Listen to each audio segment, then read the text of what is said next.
When famine struck Bethlehem in Judea, a family left the land they owned there and traveled south in search of a new life.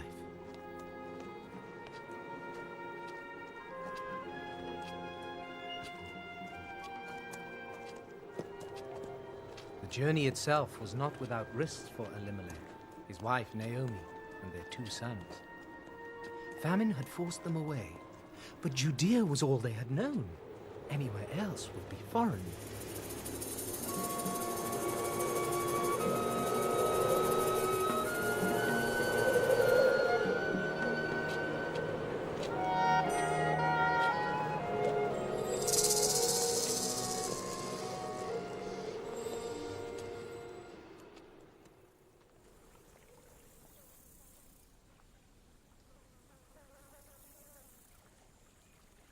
Moab was a country often at war with their own, but when Elimelech saw the fertile plains, he decided they would settle there.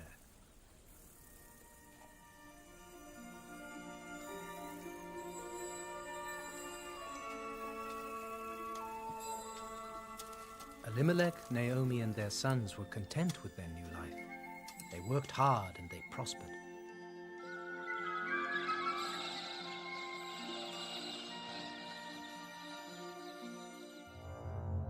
But then a sudden illness struck down Elimelech, and he died.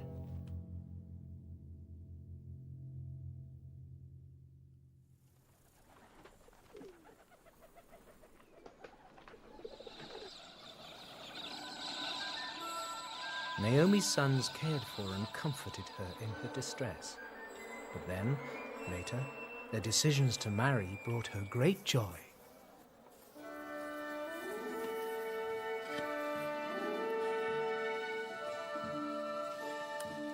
Her sons had chosen 2 Moabite girls, Orpah and Ruth.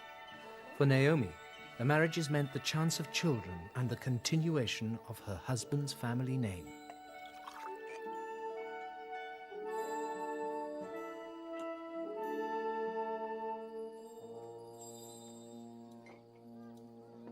But within months of their marriages, both sons died, and with them, Naomi's hopes for a family vanished.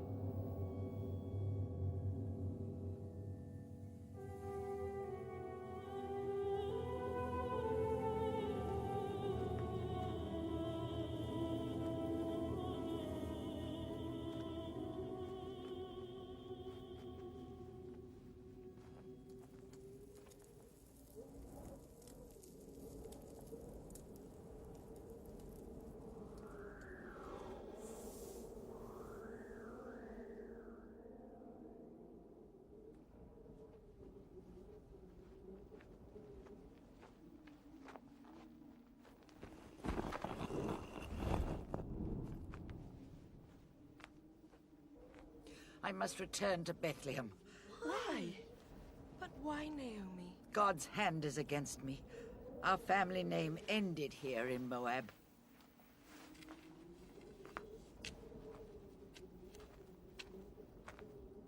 We're coming with you. Yes.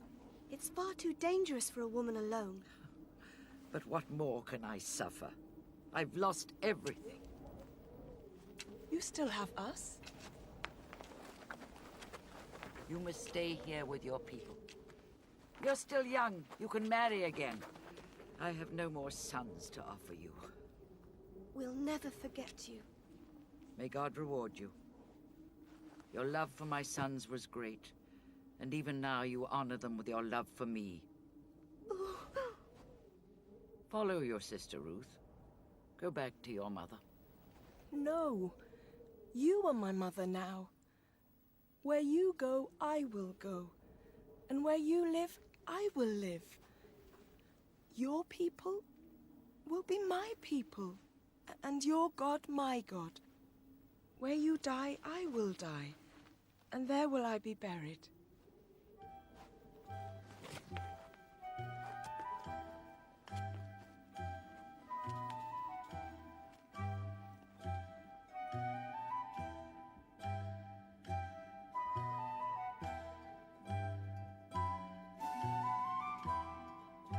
So the 2 of them journeyed for days through the wilderness until they came to Bethlehem, where the rains had returned and a spring harvest was once again anticipated.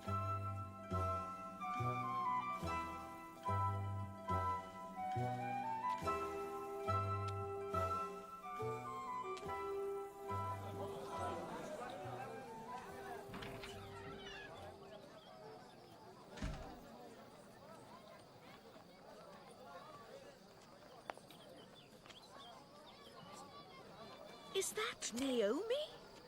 Whatever's happened to you? So sad. Where's your husband? Your sons? Can the earth give up its dead? God have mercy. All dead? Don't speak of mercy. Speak of sorrow, because God has dealt so bitterly with me. She is all I have. Ruth, wife of my eldest son.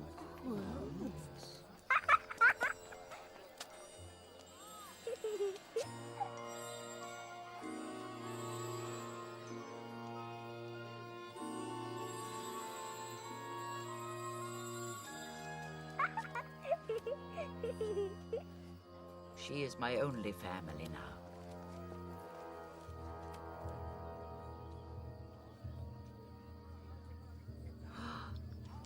Can you imagine? The poor girl left Moab for this. Oh, Naomi, you can't live here. Where should I live but in my own home? Yes, and this is my home too.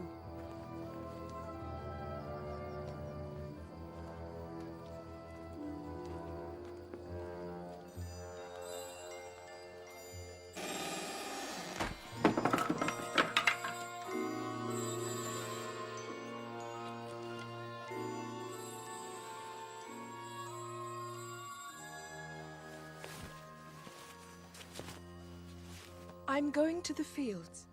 Why? They're harvesting. I can join the women gleaners. Scavenging with the poor. Oh, my child. We are poor. But the men who are harvesting, they could take advantage of you. I'll be careful. You're such a stubborn child. A daughter should listen to her mother. A daughter should work so her mother can eat. Perhaps you know best after all. May the Lord God keep you safe.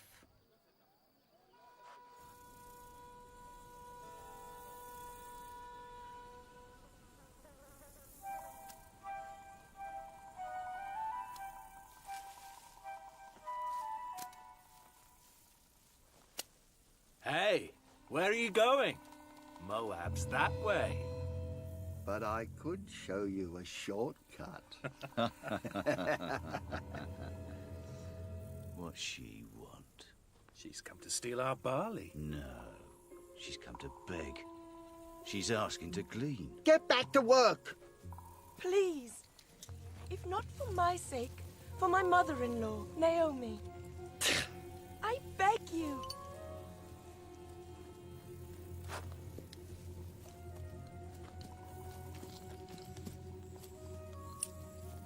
So, you're the Moabite woman that came back with Naomi. Yes, What brings you here? Her land lies over there. that land lies barren. Please, let me glean here. I can't give you permission. This field belongs to Boaz. Then let me glean till he arrives. Believe me, I'll not keep a single grain without his consent. All right, but keep well back from the others. They won't want you joining them.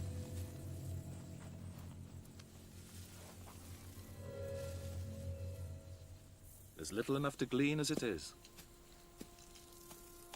The Lord God bless you.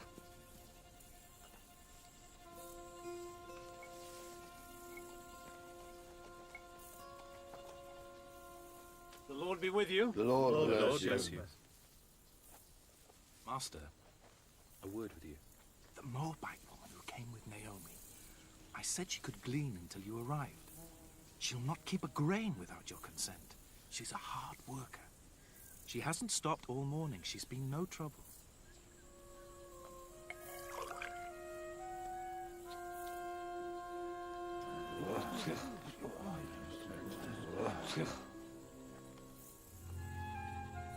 Here. You must be thirsty. My lord, why do you show me such kindness? Because I have heard all that you've done for Naomi. You deserve a rich reward.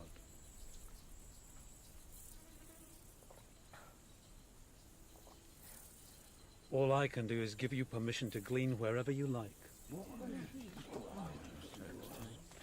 You are most generous. Ruth, work only on my land so that I can make sure that no man molests you. Come now, don't be alarmed. You can join us while we eat.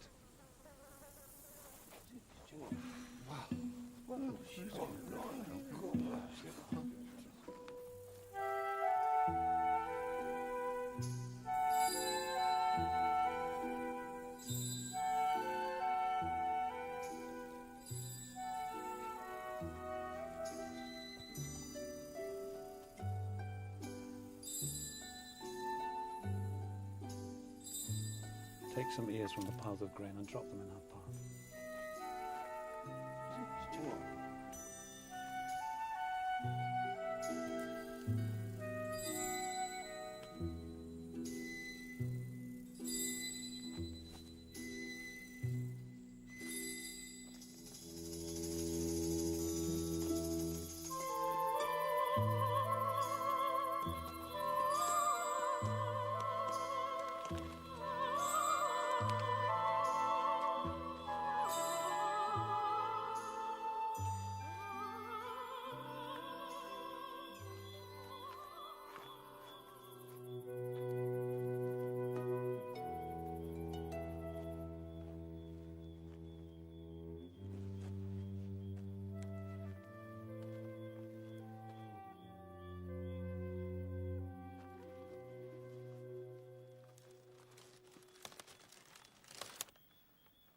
I've been so worried. Oh, Ruth. And there's more. He let me share their meal, and I've saved some for you. He let? Who let you? His name is Boaz. Of all the fields. And he said I could glean for the whole harvest. The Lord God guided you to Boaz. Boaz is a kinsman of ours, a relation. May the Lord God bless him for his kindness. Ruth worked on Boaz's land throughout the hot summer months. First the barley harvest, and then the wheat harvest. Boaz admired Ruth and the way she worked tirelessly for her mother-in-law.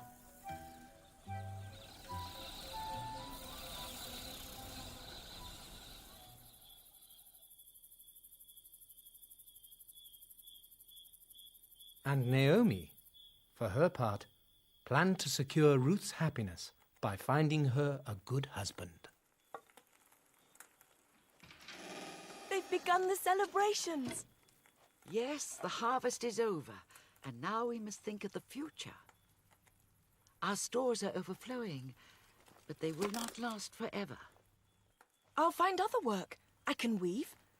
You won't find another master as generous as Boaz. No, I'll miss working on his land. Will you?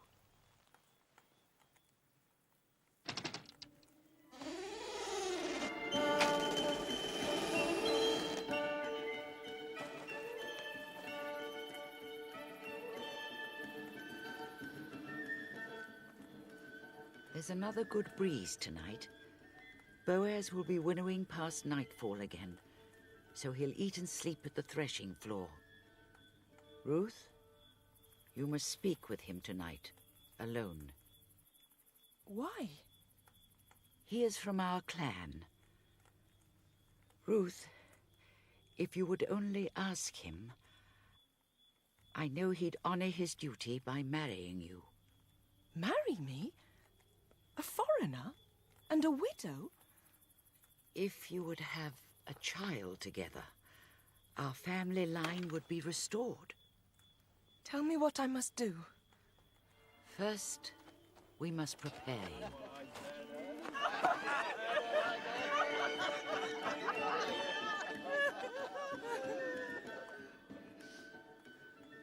No one else must see you together. Wait until everyone's asleep, then go and lie near him. Uncover his feet. He'll wake later with the cold, and when he does, he will tell you what to do. I will do what you ask.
Who are you?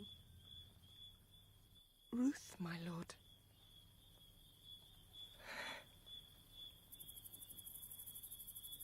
Spread the corner of your garment over me, for you are my next of kin. May God reward you. Such a sacrifice for Naomi's sake is great indeed. You have already earned the respect of many. You could have married for love. But... yes. I am not free to marry you. Oh. There is another kinsman closer in line. He must renounce his claim before I can do what you ask. But we must wait till the morning. No one must know you've been here.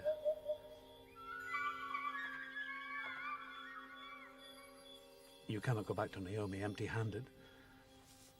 Reassure her that the matter will be settled with honor. Whatever the outcome, you will have a husband today.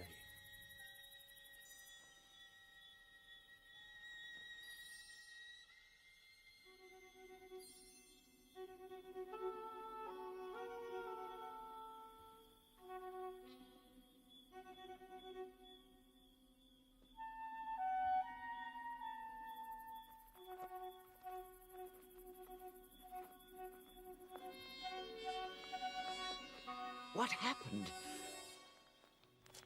He insisted I brought you this. But why didn't you tell me we had another kinsman closer in line? There is no kinsman more worthy than Boaz. He is a man of great honor. Then take heart, my daughter. Boaz is as wise as he is good.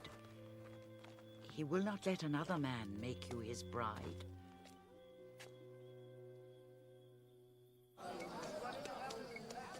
My friend, we have something to discuss.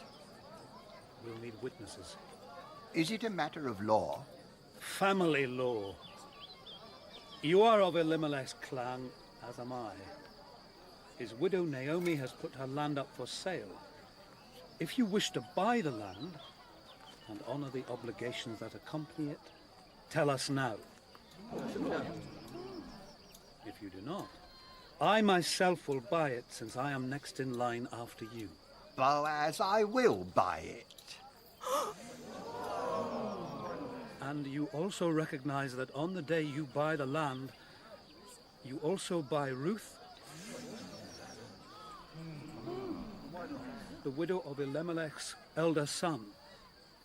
You must do this in order to revive the family name. Be careful. She's young, so there'll be children, and they'll have first claim on the land. And on your other property, no doubt. Then I cannot. Boaz, take my right yourself.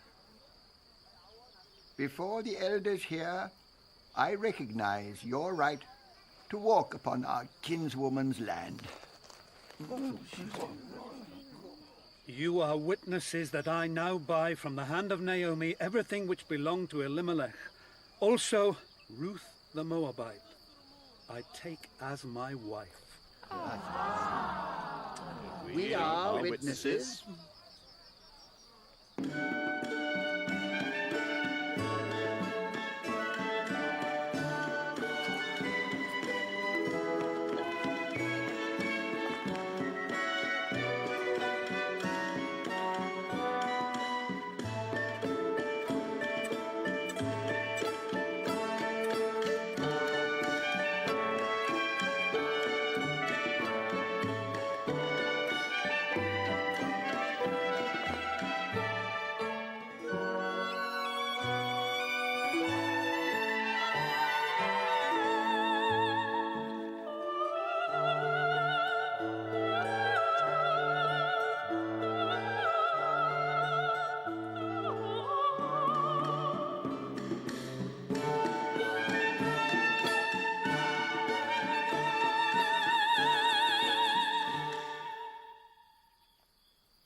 And before long, Naomi's heartfelt wish for a grandchild was fulfilled.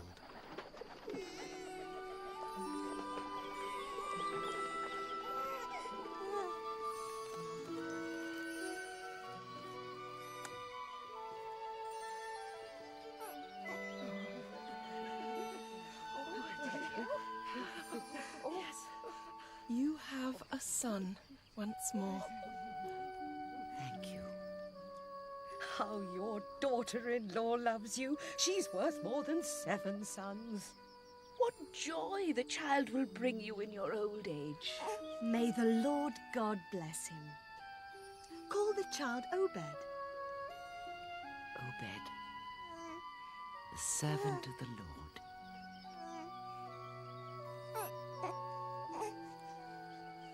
Obed became the father of Jesse, and Jesse became the father of David, and David became the king of Israel.